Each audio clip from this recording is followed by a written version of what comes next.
अस्सलामु अलैकुम वरहमतुल्लाहि वबरकातुह। उम्मीद करता हूँ आप खैर व आफियत से होंगे।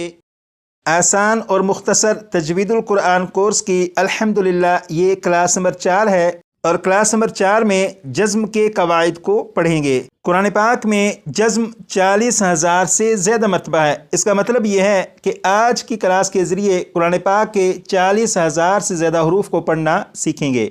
ये जो सबक है, इतना सा सबक, सिर्फ इतना सा सबक अगर अच्छी तरह से समझ कर याद कर लिया तो इतने से सबक की बुनियाद पर कुरान पाक के 40,000 से ज़्यादा हरूफ को पढ़ना सीख लेंगे।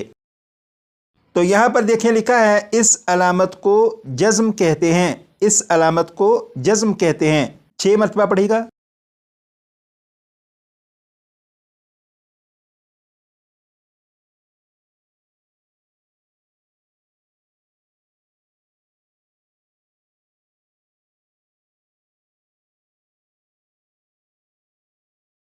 ये जो हर्फ है बा, बा के ऊपर ये वाली जो अलामत है, इस अलामत को जज़्म कहते हैं। अब आप इस अलामत को देखिएगा और देख कर पढ़िएगा, जज़्म जज़्म जज़्म। 6 मरतबा पढ़िएगा।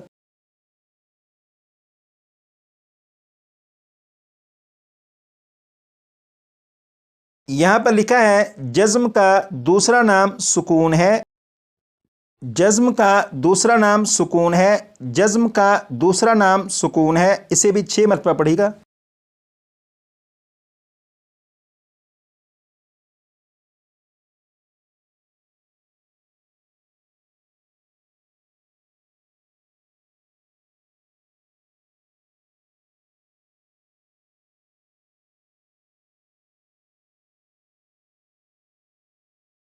तो यहाँ पर बा के ऊपर ये वाली जो अलामत है, इस अलामत को जज़्म भी कहते हैं और इस जज़्म का दूसरा नाम है सुकून, यानी इसके दो नाम हैं, जज़्म और सुकून। अब यहाँ पर देखें लिखा है, जिस हर्फ पर जज़्म हो उसे साकिन कहते हैं। जिस हर्फ पर जज़्म हो उसे साकिन कहते हैं। अब इसे 6 मरतबा पढ़ेगा।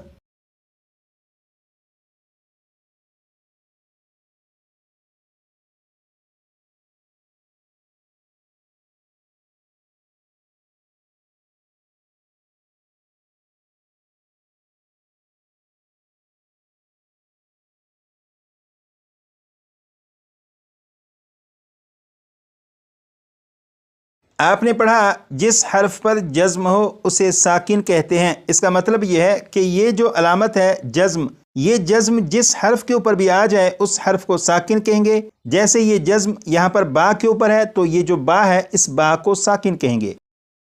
इसी तरह यहाँ पर जज़्म मीम के ऊपर है तो इस मीम को भी साकिन कहेंगे। यहाँ पर जज़्म मीम के ऊपर है तो ये जो मीम है ये भी साकिन है। तो ये जो जज़्म है कुरान पाक में 40,000 से ज़्यादा मरतबा है। आप देखिए कि ये पारा नंबर 3 है और पारा नंबर 3 की ये पहली 8 लाइनें हैं। इन 8 लाइनों में ये जो रेड कलर के निशानात हैं, ये निशानात जज़्म को जाहिर कर रहे हैं।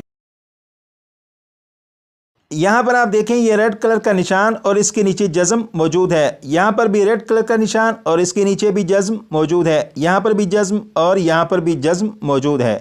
तो ये जो जज़्म है, जिस हर्फ के ऊपर भी आ जाए उस हर्फ को साकिन कहेंगे। जैसे यहाँ पर आइन के ऊपर जज़्म है तो इस आइन को साकिन कहेंगे। यहाँ पर मीम के ऊपर जज़्म है तो मीम साकिन है। यहाँ पर आइन के ऊपर जज़्म है तो आइन साकिन है।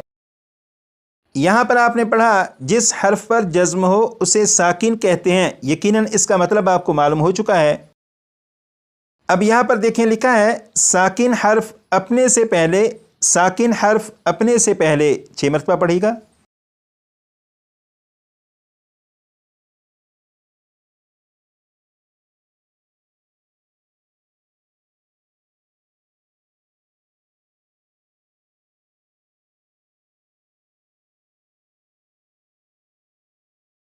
मुतहर्रिक हर्फ से मिलकर पढ़ा जाता है। मुतहर्रिक हर्फ से मिलकर पढ़ा जाता है। 6 मरतबा पढ़ेगा।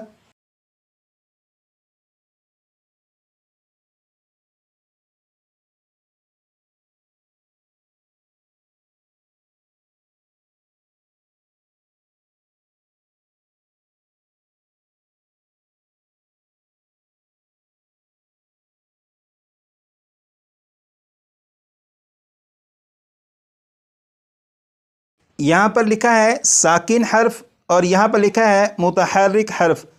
ساکن حرف کا تو آپ کو یقیناً معلوم ہو چکا ہے کہ جس حرف پر جزم ہو اسے ساکن کہتے ہیں۔ یہاں پر جزم میم کے اوپر ہے تو یہ میم ساکن ہے، یہاں پر جزم با کے اوپر ہے تو یہ با ساکن ہے۔ یہ جو لکھا ہے متحرک حرف، متحرک حرف کے بارے میں آپ نے کلاس نمبر 3 میں پڑھا تھا۔ یہاں پر دیکھیں لکھا ہے جس حرف پر کوئی حرکت ہو اسے متحرک کہتے ہیں۔ تو یہاں پر با اور با کے اوپر حرکت موجود ہے تو یہ جو با ہے یہ متحرک ہے۔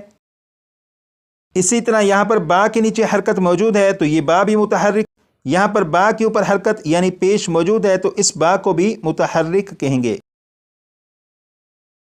تو یہ جو آپ نے پڑھا ساکن حرف اپنے سے پہلے متحرک حرف سے مل کر پڑھا جاتا ہے، اس کا مطلب یہ ہے کہ یہ جو میم ساکن ہے اس میم ساکن کو اس سے پہلے والے کاف متحرک حرف سے ملائیں گے تو ہی یہ میم ساکن پڑھا جائے گا۔ اسی طرح یہاں پر یہ جو میم ساکن ہے اسے اگر پڑھنا ہو تو اس سے پہلے والے ہا متحرک حرف سے ملائیں گے تو یہ میم ساکن پڑھا جائے گا۔ جیسے اس لفظ کو میں پڑھوں گا 2 مرتبہ، آپ سنیے گا کہ یہ دونوں حروف ملا کر پڑھے جائیں گے۔ بسم اللہ الرحمن الرحیم، کاف میم پیش کم، کاف میم پیش کم۔ اسی طرح یہاں پر ان دونوں کو ملا کر پڑھیں گے، ہا میم پیش ہم، ہا میم پیش ہم۔ تو ساکن حرف کو جب بھی پڑھیں گے اس سے پہلے والے متحرک حرف سے ملا کر ہی پڑھیں گے۔ آج کلاس نمبر 4 میں جو سبق آپ نے پڑھا، اس سبق کے ذریعے کلاس نمبر 5 میں قرآن پاک کے 20,000 سے زیادہ حروف کے بارے میں سیکھیں گے کہ جنہیں ایک الف کے برابر کھینچ کر پڑھنا ہوتا ہے۔ لیکن کلاس نمبر 5 میں ان 20,000 سے زیادہ حروف کے بارے میں جو آپ نے سیکھنا ہے وہ تب آپ سیکھ سکیں گے جب کلاس نمبر 3 اور کلاس نمبر 4 کا سبق آپ کو اچھی طرح سے یاد ہوگا۔ اگر کلاس نمبر 3 اور کلاس نمبر 4 کا سبق آپ کو اچھی طرح سے یاد ہوا تو کلاس نمبر 5 میں قرآن پاک کے 20,000 سے زیادہ حروف کے بارے میں سیکھنا پھر مشکل نہیں رہے گا۔ اور کلاس نمبر 4 میں جو سبق پڑھا اسے یاد کرنے کے لیے اس سبق کو صرف 25 سے 30 مرتبہ پڑھیے گا۔ 25 سے 30 مرتبہ پڑھیں گے تو انشاءاللہ یہ سبق یاد ہو جائے گا۔ جب آپ اسے یاد کر چکیں تو یہ کلاس نمبر 3 میں سبق پڑھا گیا تھا، اس سبق کو بھی کم از کم 15 سے 20 مرتبہ پڑھ لیجئے گا تو یہ سبق بھی آپ کو مزید پختہ ہو جائے گا۔ آج کے لیے اتنا ہی، مزید پڑھیں گے کلاس نمبر 5 میں۔ اپنا خیال رکھیے گا، دعا میں یاد رکھیے گا۔